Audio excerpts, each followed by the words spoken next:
Hey everybody, Lieutenant Joe here for the Blue Heart webcast. So I want to take a couple of minutes to go over the shooting in Minnesota involving an ICE agent and a woman who was in the midst of a protest or whatever. We all saw the clips and the videos. So first of all, I watched it, and when you first see these kind of things, you never know how it's going to go. You never know if the officers did everything right. You don't know if the people did things wrong. You don't know who's right or wrong in these situations until you examine it. All right. So part of my career as a lieutenant, I spent in the Internal Affairs Division. Not a division everybody wants to be a part of, but in reality, that comes with the territory, right? You put on the bars and you become a lieutenant, and that's one of the assignments that you get. And I remember taking it to heart to say that my job was not to go after cops. I know a lot of people do that. I know a lot of administrations use internal affairs like a hammer to go after people they don't like. We all true, that's a reality. I didn't want to do that. My administration didn't necessarily want to do that. The chief I had at the time could go either way, depending, I guess, on who the officer was, how he felt about that officer, whether he would push for certain things or not. The reality is internal affairs should be a tool that's used to enhance the integrity of your agency and enhance the integrity of your officers. And that's how I looked at it, and that's the way I went with it. So as I look at this video, and I watch everything that happened. First of all, let me say this. The politicians in Minnesota who are encouraging people to go out and not just protest. Protest is a legitimate right that we have as American citizens. It's built into our Constitution. You can redress your government for things you don't like. What you can't do is interfere with law enforcement. That is inappropriate. That's illegal. And that should be stopped at all costs. So as I look at this with this eye of, okay, if I had to investigate my officer for their involvement in this situation, I need to take it from a couple points of view. First of all, I want to take it from the point of view of the officer. What did the officer do? How did they do it? And then try and figure out why through interviews or what are the other things. The other thing I would look at is from the point of view of the person, either the person making the complaint or the individual who was involved with law enforcement, and see what happened on their end. Was there confusion? Was there messaging confusion? Were there things that went on between the two of them that were misinterpreted, could have caused problems? And I have to say, this could be a much longer video where I could go over step by step, but I've watched all of the available video multiple times. And a couple of things are pretty clear to me, especially the most recent video that just came out was from the body cam of the officer that shot Ms. Good. It's his body cam video. And on that, it is crystal clear that she hit him with the car. Now, just because when he was checked out at the hospital or the doctors that he didn't have broken bones and he wasn't permanently injured, that has nothing to do with it.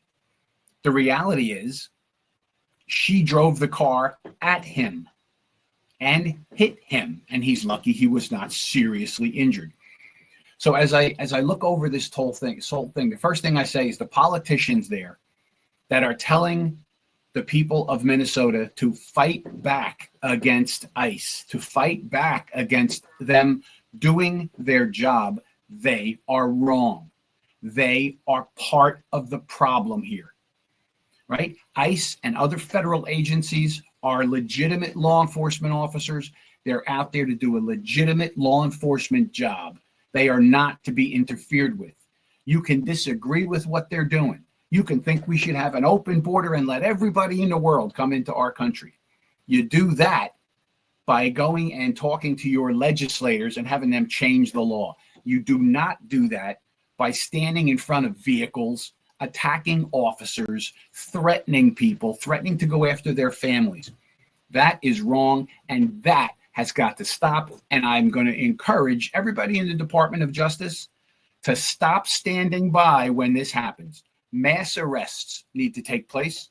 Prosecutions need to take place of people who are doing these things. The men and women of ICE and the other agencies that are out there, law enforcement, are out there doing a job that we, the people, have demanded of them. How? Through the laws we have in place, right? We have people who are here illegally and they have to be removed. And ICE and these other agencies are out there doing that legitimate law enforcement function. And anyone who interferes with an officer doing their job should be held to account. So I see this video and it looks like this woman, Ms. Good, and she's there with a woman that she identifies as her wife. And her wife, I don't know her name, but she's taking video and she's watching what's going on. And Ms. Good blocks her SUV across the road. Now, there's been a lot made about the fact that she's got her window open and she's waving a car on, so that she's not really stopping traffic. She's waving that car on. Well, the reality is she's waving the car on, and right behind that vehicle is a vehicle driven by an ICE officer. And those officers stop. They see this woman impeding traffic, doing some kind of protest in the area, and they decide that that's enough. They're going to remove her from the car. And that's a legitimate order all across this country. An officer can order the driver of the vehicle out for any reason or no reason. And the only response a citizen has is to comply with that order. You can disagree with it. You can not like it. You can think it's for a bad reason. It doesn't matter. If an officer tells you, get out of the car, the only response is to get out of the car and comply with the officer. All right, so the officer tells her, get out of the car. And obviously she's not getting out of the car. And from another angle, you can see that she wanted to, maybe she did just want to get out of there. Maybe she did. But that doesn't change the reality of the actions that she took that put the other officer who was in front of the vehicle in danger. She endangered his life. So the officer at the car door tells her, get out. And he pops the door to try and get her to go out. And what is her response? The only proper response, as we said, was for her to shut the car off and get out. Instead, she puts the car in reverse. Now the vehicle starts to back up, which endangers everybody who's behind her and the officers at her door, right? It's icy conditions. She's in a vehicle. It's moving around. She's not complying. She's breaking the law. Then at that point, the officer who was on the right side of the car, and when the way the car is positioned now, he's in front of her car. And does she comply at this point? No, she does not. She puts the car in drive, and regardless of the fact of whether or not she was trying to just get away from these officers, or if she was purposely going to try and run him over, we'll never know. She's deceased. We can only look at the video. In either case, her actions and her actions alone endangered that officer's life, and we do not second guess an officer's interpretation of whether they are in danger or not. And in this case, it was pretty clear. This officer felt he was in danger. When that vehicle went back, right? The vehicle goes back. You see the officer standing there. He can see she's ready to go forward. He draws his service weapon. She drives forward, and she actually does strike him with the vehicle. Does not matter how much she struck him with the vehicle, that he didn't get run over and die and get broken bones. She went forward in an aggressive manner, an inappropriate manner, an illegal manner, and she hit the officer. The officer did what he thought he had to do to protect himself, was to apply force to stop her from going any further, and he did that. Right? He shot her through the window to disable the driver and stop her, not to kill her, to disable her so she could no longer present a danger to him or the other officers or people around her. Now, watching from the officer's body cam of the officer that fired the shot, it is clear that he is hit. And I'm going to say if she hit him 6 inches or a foot further to the left of where she struck him, she very well might have killed him or permanently injured that officer, run his legs over, whatever. He got lucky that she glanced a glancing blow and knocked him back, and he was able to survive it. As a human being, a husband and father, I would have to say anytime someone dies, it's a terrible tragedy. There's no doubt about it. Somebody dying, especially in an interaction with law enforcement, is a terrible tragedy. But in this case, it is my opinion, as a seasoned law enforcement person, knowing the law, knowing the use of force continuum, understanding, having been that cop standing in front of a car during my career when people wanted to leave, run me over, or get out of here. And I got lucky. I didn't have to shoot anybody, and I didn't get injured, but I've been in front of that car. I know what that's like, and I was at a point a couple of times I was prepared to pull the trigger because this person was trying to hurt me with the car. And I'm lucky that they stopped, and I didn't get injured, and I didn't have to shoot at them. In this case, I believe the officer did what he believed he had to do to protect himself and the other officers, and it's a tragedy that this woman lost her life. But as we all know, as most of us know in law enforcement, when you do this kind of work, 99.9% of the time, a situation is escalated not because of the actions of the officer, but because of the actions of the person or people we are interacting with. They don't listen to lawful commands.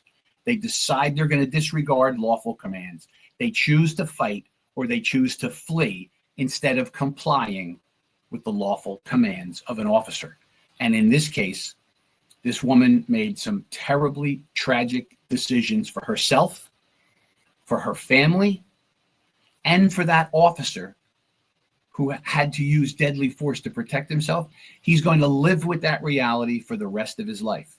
Even justified, if this comes out and they call it justified, which I think they should based on what I've seen, he's still going to live with the fact that his actions resulted in the death of another person.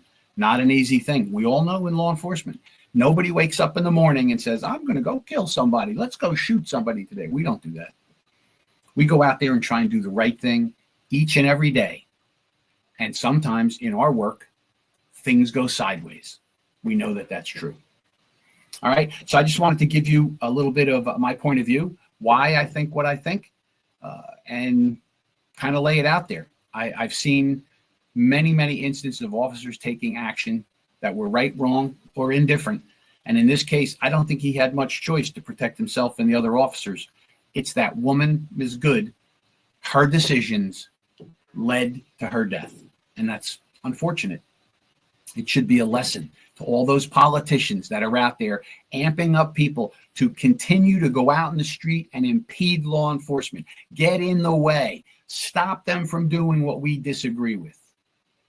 That is as much of a fault here as the decisions Ms. Good made to put that car in drive and go forward instead of complying. And that is a tragedy for everyone. All right, so thanks for being here, everybody. Remember, be safe out there. Do our work. It's not easy work, but it's important work. Ours is a noble profession. And in times like this, we need to stand together and understand that lots and lots and lots of the public out there are agreeing and protecting law enforcement, understanding protecting law enforcement is important. So thank you for all you do. And let's hope we can avoid tragedies in the future by people complying with the law.